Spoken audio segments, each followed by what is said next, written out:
Speer was so excited about his plans, he showed them to his father. The old man looked at them and then said, "You've all gone bloody mad."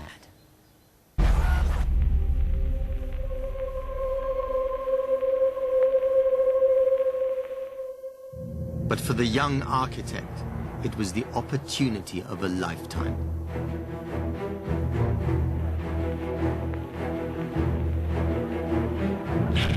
Put yourself in Speer's shoes.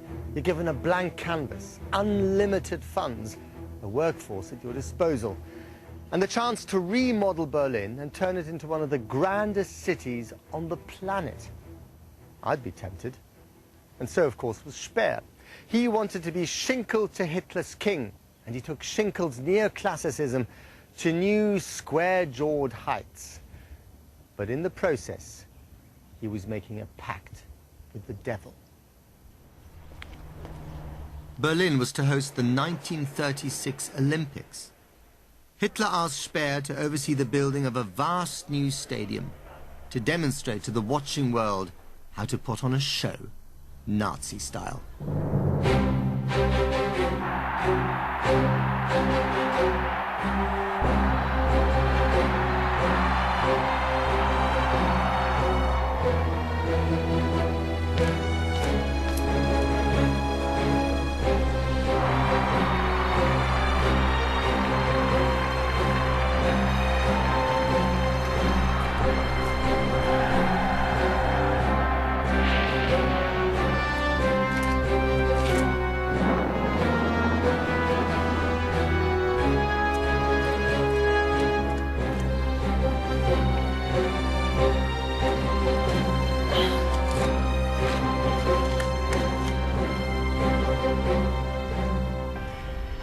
The Games were deemed by the Nazis to be such a huge success that Hitler commissioned Speer to build another stadium 4 times the size of this one, in which Berlin alone would host the Olympic Games every year.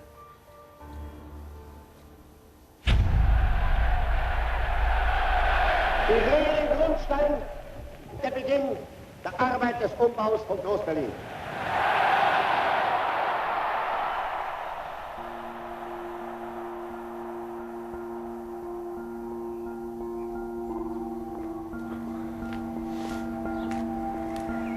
On a residential side street south of the city, there remains an extraordinary monument to their bloated vision. You could call this Hitler's Folly, a vast slab of concrete which bears witness to the scale, the enormous scale of the Nazis' ambitions for Berlin.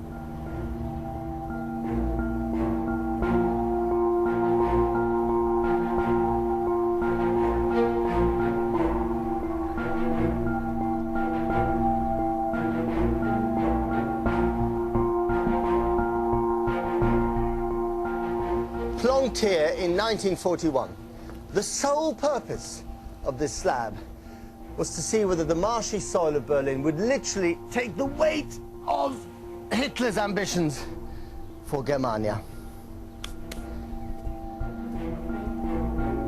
This was to be the site of Hitler's giant triumphal arch, the southern gateway to Germania. But guess what? It didn't work. The slab sank into the boggy soil of Berlin and has remained there ever since, an unintended monument to Hitler's hubris.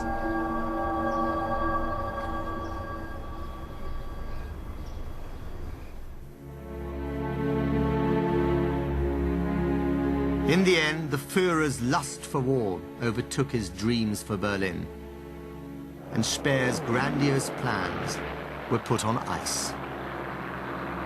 Germania was crushed before it had even risen, and Speer fell to earth like Icarus. At the Nuremberg trials, he was sentenced to 20 years imprisonment for his part in the madness.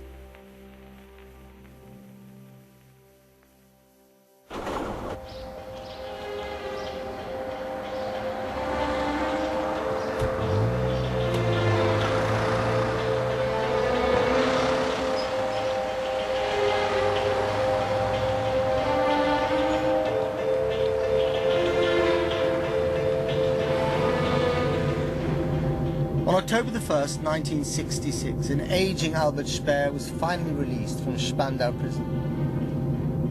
As he drove slowly through the still ruined streets of Berlin, he tried to imagine what his Germania would have looked like.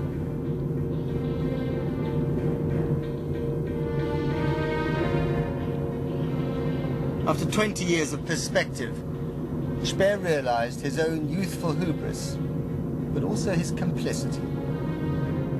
And Germania, rather like Atlantis, would remain a city forever lost in myth.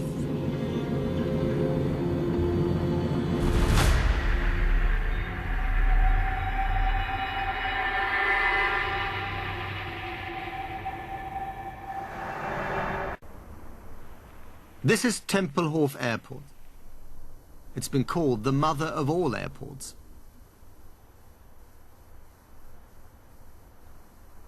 Built by the Nazis, it continued serving the city until recently.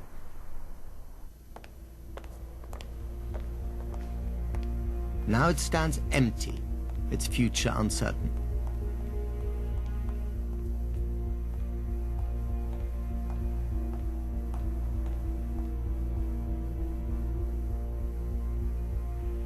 It's a remarkable, spooky building that poses for me an almost unanswerable question. This is still one of the biggest buildings in Europe today. I mean, there's no doubt that it's impressive, awe-inspiring.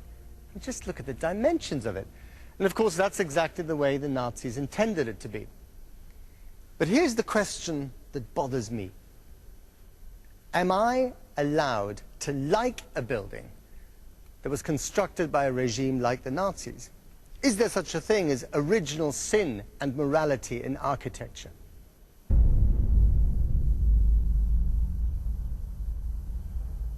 There are other buildings in Berlin that have their confessions to make.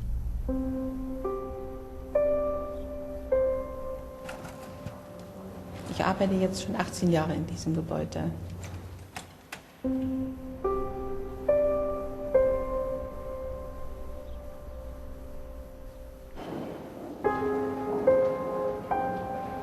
Abends war keiner mehr so im Haus, nur die Putzleute eben.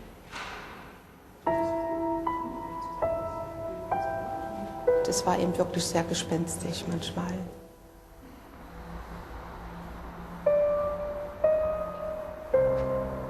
This is the German Ministry of Finance. It used to be the Nazi Ministry of Aviation.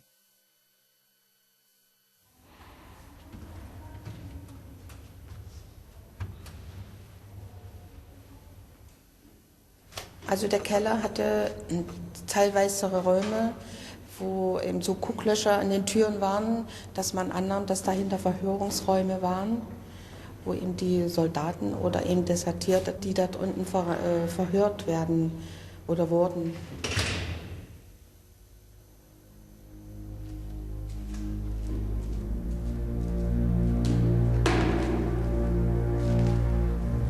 Dieser Geruch der Soldaten, der Kleidung und der Lederstiefel, der war einfach noch vorhanden. Das konnte man einfach noch riechen und ja, hören, die Stiefelabsätze, die da lang marschiert sind.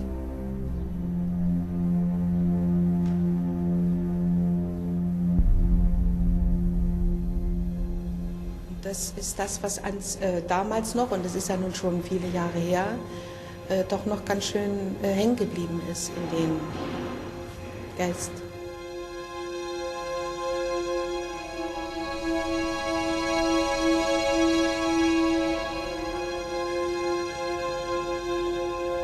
Kann man das eigentlich nicht wegwischen.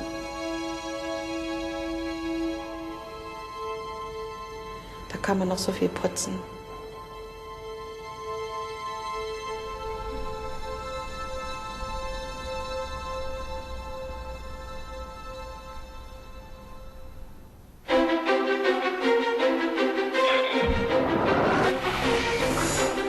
But Berlin is a city that simply won't give up.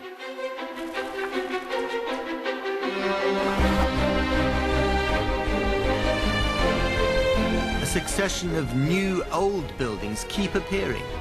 They acknowledge rather than deny their history.